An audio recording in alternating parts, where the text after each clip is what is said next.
So hi everyone, my name is Kate Chegnova and I'm a program director at Norris University. This is, the research community that is aimed at working with entrepreneurs. So that is why we are very happy to welcome today Shahzada Shogelbayeva, an entrepreneur who will share her way, her story. And right now we are doing research, devoted to so-called masculine world. So world where men are, let's say, historically stronger in the areas where they feel some kind of superior. And we are very interested how women manage to build their path or even become successful and build the whole business around that. So, Shahzada, I'm an entrepreneur myself with over 15 years of experience, and originally I worked with men a lot as a teacher of business English, as a trainer, and in my opinion, men are not very different from women if, for example, they have very clear understanding of what they want, their goals and so on. So I can't personally say as an entrepreneur, as a teacher, that I feel much difference between, let's say, male and female students. How does it work in your area? Could you say, like, in what cases you maybe felt some differences, and maybe, of course, some kind of through line what you are doing and what's your area? Thank you very much. And yes, I entirely agree with you that if we speak about professionalism, there is no gender. Yes, and personally, like this topic of gender discrepancy and how we behave ourselves in business and academic sphere, this was my topic from the very beginning, because when I studied at the university, I always I used to organize these speeches. I started these topics in my university. I started it at KIMAP University, and when I graduated, I held 2 TEDx Abai Street Women conferences dedicated to women empowerment. And throughout my way, I realize that throughout my way, I used to hold this agenda that women, they have to be more active. Our society is too patriarchal.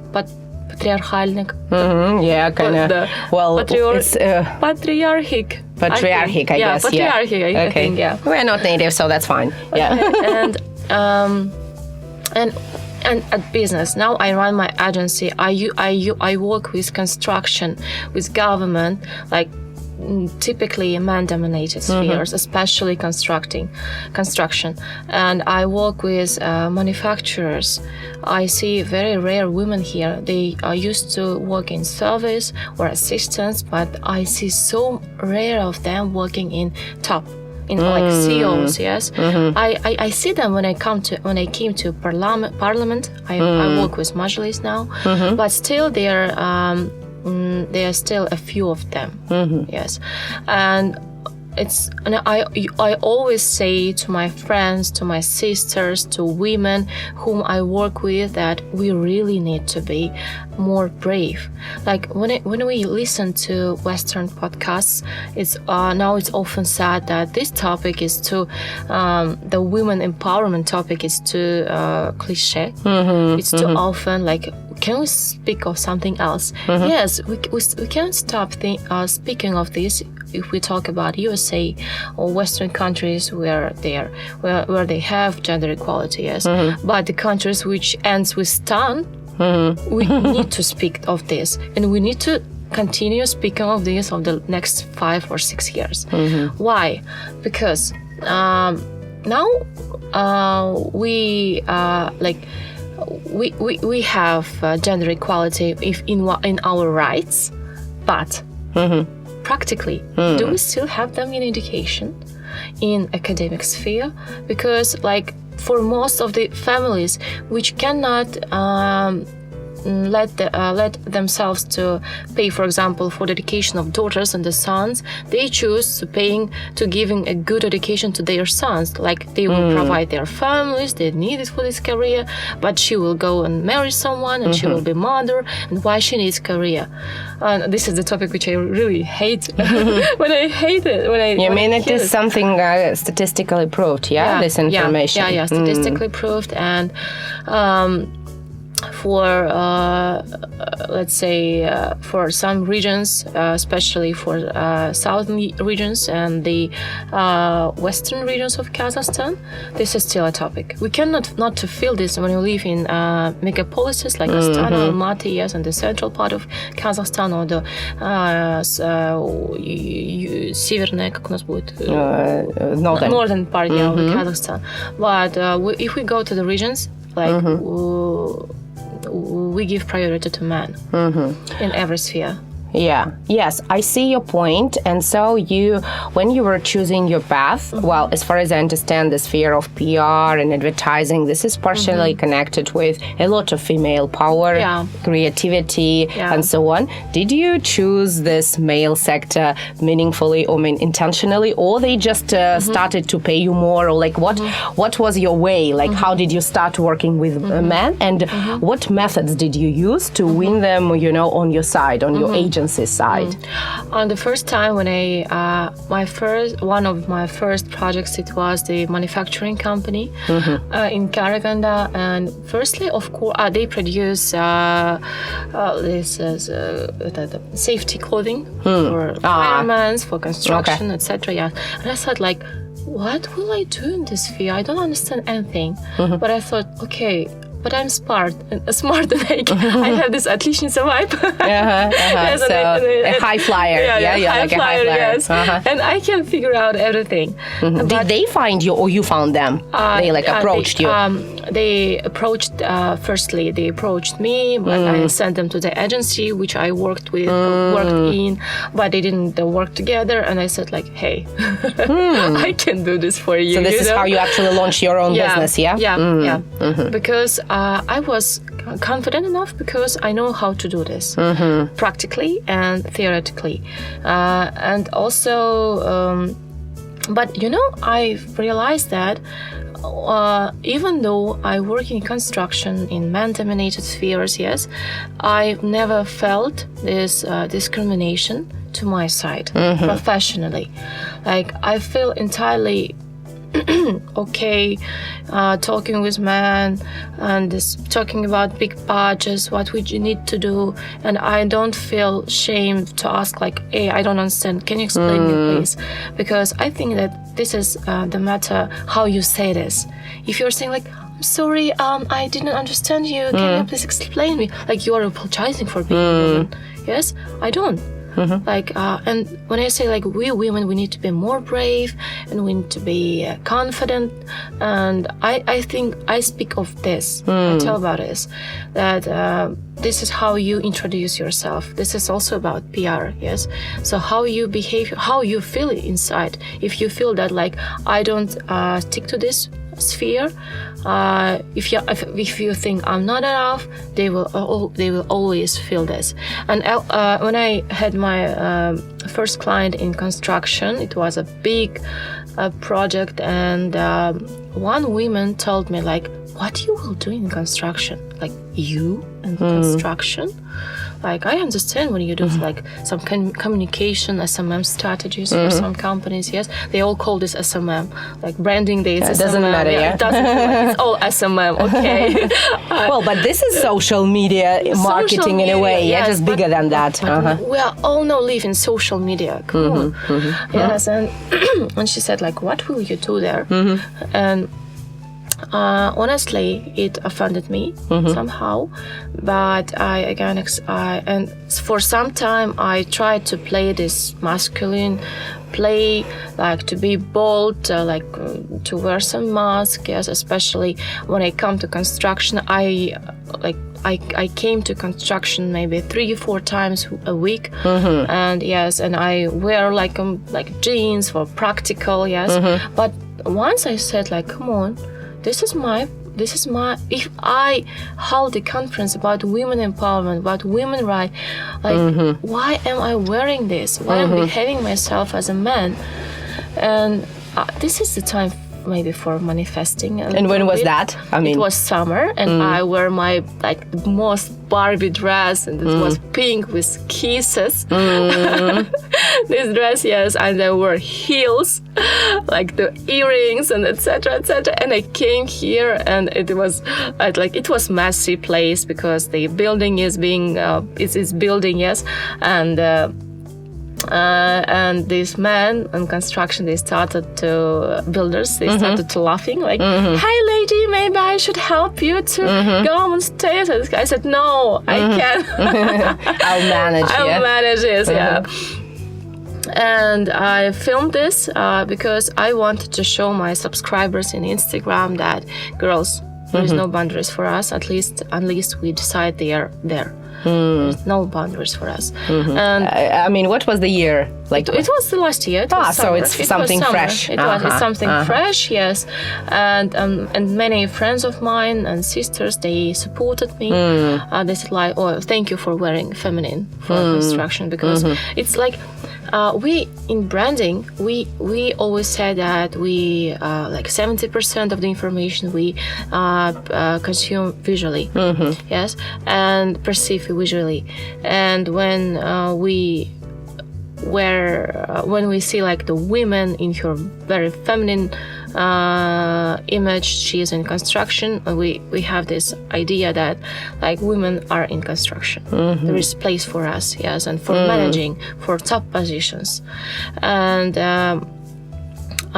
this is the message which I wanted to transmit. And it's a very crucial topic for me, and I always look for opportunities to speaking of this more. You see, like I agree with you, especially being a communication expert, that it all depends on, let's say, on your professionalism and on your delivery. In terms of branding, this is not my professional expertise, but I fully trust you that, of course, it's also what you wear. But then men can oppose by saying like, okay, you can use this weapon. For example, you can one day become this masculine, another day feminine, and by transmitting these new messages, we seem to be kind of a little bit under your guidance or under your influence. So what can you oppose to that? That this starts to seem like a little bit positive discrimination, that women have more tools, women are really more powerful because being smart, being great at communication, at earning money, they actually seem to a little bit, dominate. So what do you think about? They feel, and I can admit this problem, but I say my answer is, when it was our problem, you didn't anything for us. Come on. You didn't. Yeah, your turn. Yes. You didn't start conversation like, we need to be more. We need to give voices to women. Like, who of the men started this conversation? It was us who started this, and there is like. You also have your place in the scene. You can go out and say like, man, let's be more active, and we won't be against of this, right? And like, I think that our society, they still have too much claims toward women. Like, you are too active. Like, this Barbie movie. Yeah. Like, don't be too active. Don't be shy. Like, etc. Like, be something. Yes. A lot of biases. Yes, in the society. Biases. Yes, and a lot of requirements for us. And when we start having our voices, when we start earning money, when we starting feeling confident, and now like the society is telling us, you are too active, that men don't feel confident. Sorry, we don't bother them being confident. It's their problem, which they should start speaking of. And also, I have also my view as a parent, because I have a daughter and a son. Like, what messages do I say to my daughter? I say like, be active, never be afraid of anyone. And like, she's in the first grade, and now she started to have this problem of bullying. That's cool. Yes, that's girls bullying. So bullying bullying girls. Yeah. And I said like, the first time I started I try to manage it via parents, like explaining, like you shouldn't let anyone, like you should explain how you feel. But when this behavior happened, I said like, you take this girl like this, and say, the next time you break my pen, I will talk to you in the other way. Do you understand me? And you should bring me another pen on Monday. like I said, like, be brave, like be tough, never let anyone to offend you. And also I give... sorry for interrupting. So would you say the same to your son? Yes, I mean, so this is just like your vision, and you bring up your kids independently of the agenda. My son, he is naturally, due to our like family environment, he is naturally being brought up in this atmosphere, like, you are a man, be strong. This is what we say them from the first time they have born, like, don't cry, you're a man, be tough, yes. And he has this like naturally in his genes, I think, because I don't think like I should tell this to him. Maybe it's his father which should tell him. But I say him like, the man should never leave his table dirty after he, like, you ate, so vice versa. Please go and wash your dish. And I say like, you should never I say like, you should always be clean. You should look good, like clean, like kind of neat. Maybe neat, you should yes, look neat. You should look neat. Yes, you should never offend girls. You should help girls. You should respect them. And I think that is our responsibility of the modern mothers to build this new, like, not only mothers but also fathers, modern parents. Yes, to build a new society in which our children will live, and they will feel much better than our generation and the previous ones. You know, previous year when I only started living in Kazakhstan, in Astana, and being, you know, a trainer of communication, a lot of topics that were popular, I sent a list of my topics, and one of them was how to combine family and business, how to be kind of strong in both areas. And I said, oh, that's the topic that is popular in Moscow. And all women here, when they were looking at that, I said, what are you talking about? It's natural for us. And, you know, first time I was surprised, but then I understood that it's really true that here ladies, at least this modern wave of ladies, seem to be doing everything and so beautifully, and at the same time being so beautiful yourself. So I'm not joking, all Kazakh women seem to be so pretty, like always well dressed, always with makeup and so on. Mom is in my kids' school, you know, 8 a.m. in the morning, they're already dressed up and going to the meeting. How do you manage this seriously? Because I think the art that you didn't mention right now is still in combination, you know, not only in, because you have this very strong energy, but it seems like maybe in some areas you show this soft power, and maybe this wisdom or something. So do you agree, first of all, with this impression that I had? And second of all, how do you think you ladies manage this two opposite, you know, sides of personalities? Thank you very much. I'm really pleased that you are thinking this way. But honestly speaking, I think we are looking good and we can earn, etc., because we all live in neurotic society. To be honest. So it's like working 24/7, Yes, because as I said before, we have too much requirements toward women. Like, if she started to work, she should manage. She should somehow become the millionaire, and she also needs to look good and have family. And this is the conversation which I started recently, talking with my colleagues, and I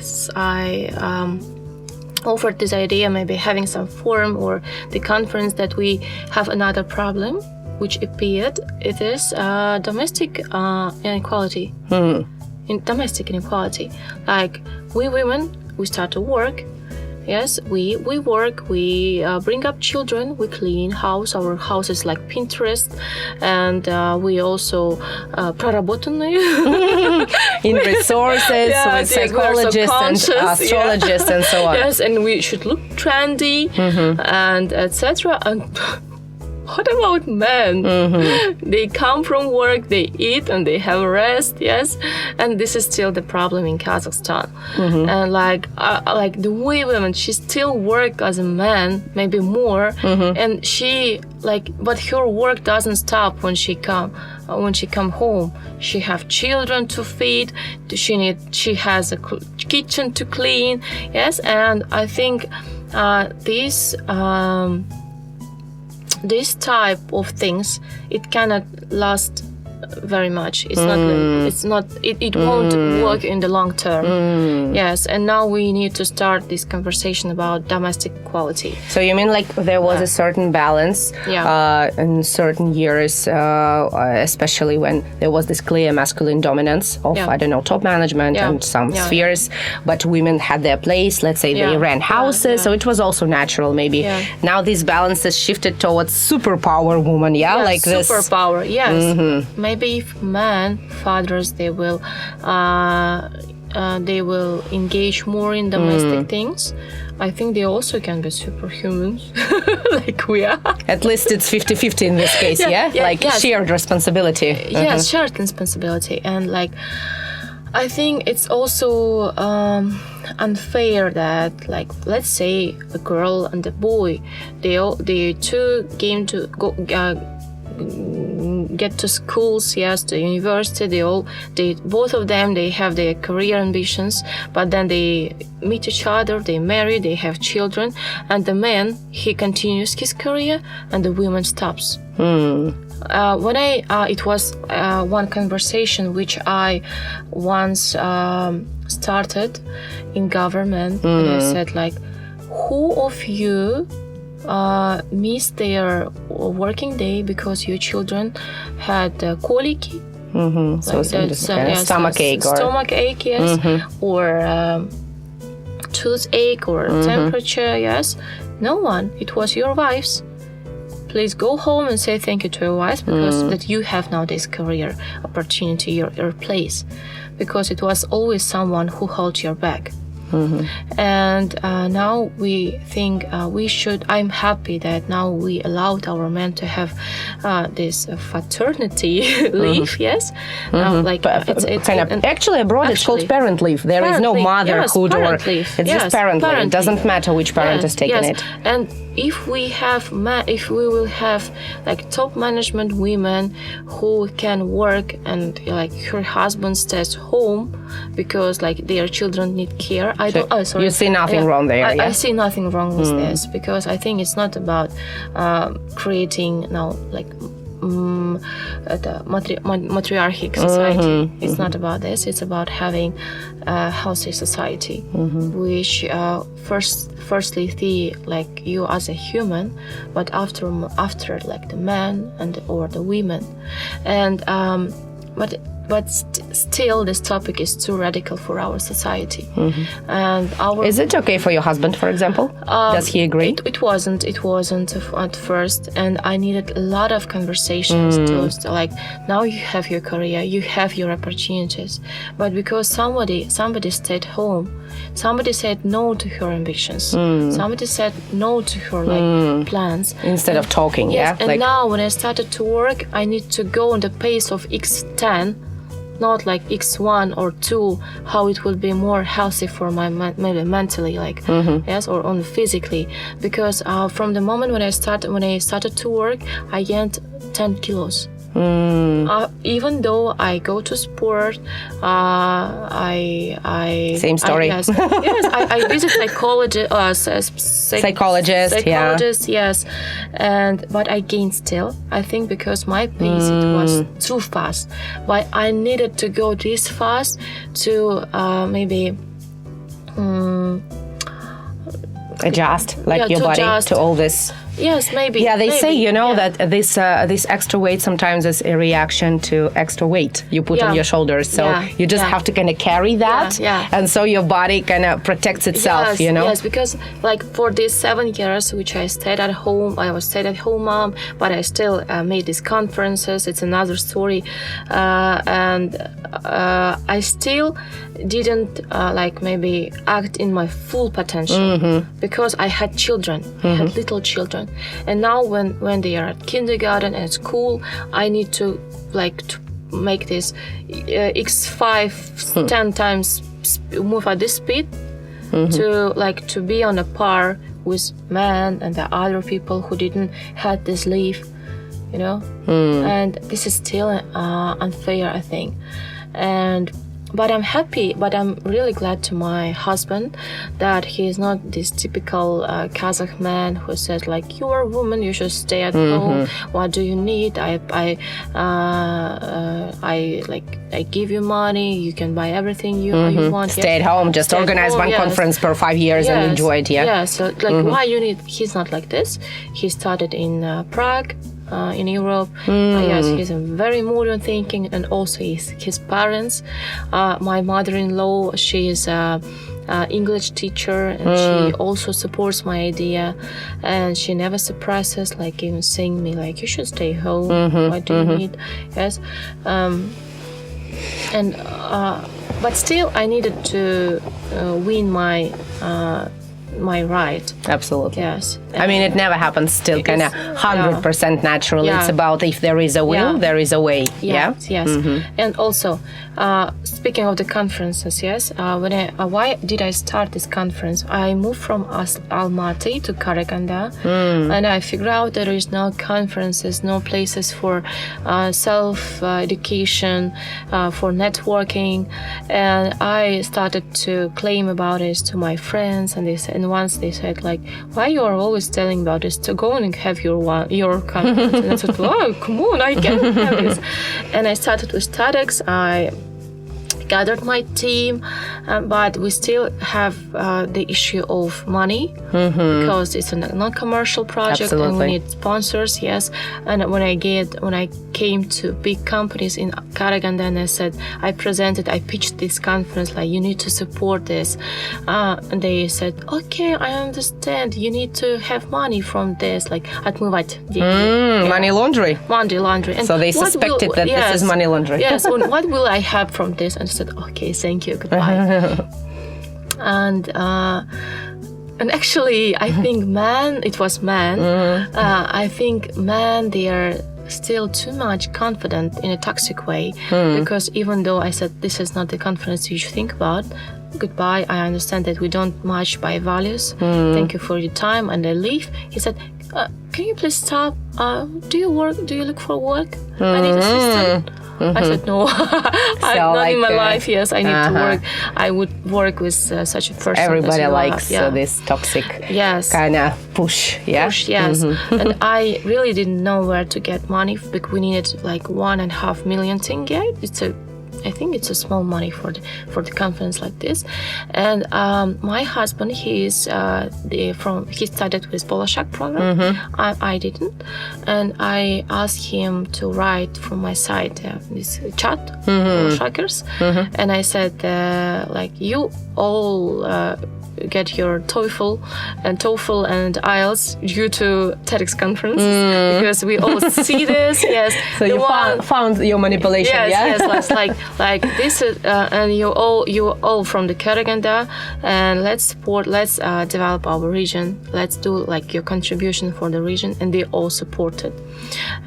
You mean you organize some kind of fundraising? Yes, fundraising. Okay. Yes, like this, somebody supported with the product, like for shed. Yes, somebody give the space. They said like, we cannot give you money, but we can give you space. And somebody gave their LED screens. Yes, and we had this conference. But by the end of the before the conference, I think due to great PR, so many people from Karaganda, Astana, they started to speak about this conference because we had really good speakers. How many people were there? We had a limit, like we can have 100. Yes, but we had a little bit more. I'm sorry, that community. Everybody knows that. That everybody 100 is not real 100, yeah? Yes. But we still had a big queue waiting behind the doors, and what did and when we had this hype, the Akimat like local. I know that. Akimat, So Akimat, I think you don't translate yet. Okay, they invited and said, "Why? How can we help you?" But when After first case. No. After before the case, like a week before. But when I addressed them, they said, "Sorry, we cannot help you. We have all the budget managed." I said, "Okay," but then they asked, like, "How can we help you?" I said, "Okay, you can help us with money. We still want to have a bigger LED screen." I said, "No, sorry, we cannot help you with money, but we can, maybe we can send you people, like students and teachers, what we usually do when we have these government conferences." And I said, "No, thank you." We sold the tickets. We have sold out. It costs 5,000 tenge. Yes, and said people will come, those who really interested in this topic, and the ideas worth spreading. Yeah. And they why did I start this conversation? I came to this meeting in Akimat with my daughter. She was 2 years old. I didn't have anyone to leave her with. Yes, and from the very beginning of this conference, I used to take my children with me, and we had this conference. It was successfully done thanks to my team. Like our team, that was great. We were volunteers. Yes, and the second conference, we started the second conference, and then COVID happened. We had lockdown. All the CIS conferences, they canceled their conference, and the only license holder who didn't say no. We will have this. You held it online. Or offline, I don't know, but we'll have this. And I was very much pregnant with my second child. Yes, and the date of the conference were planned for the 4th of July, but my due date was 11th of July. So I guess even amid labor, you would still say, "Hey, yes, keep going. Next speaker, please." Yes. I'm in labor. Don't pay attention. I'm in labor, yes, and I said, and every day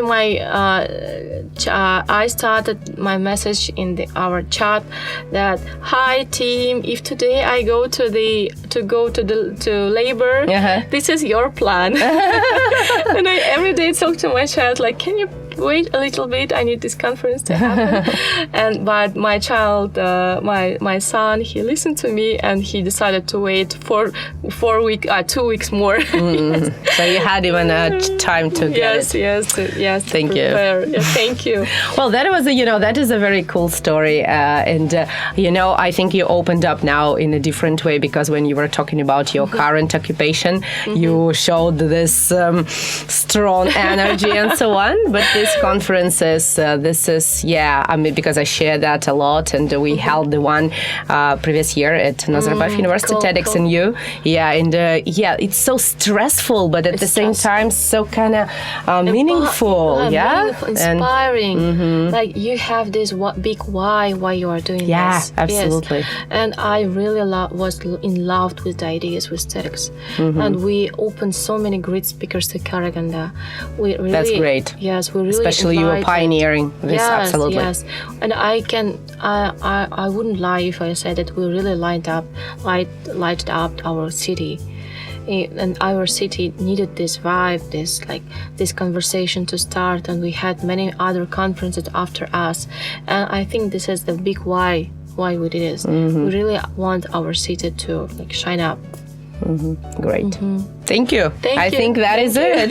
It's amazing.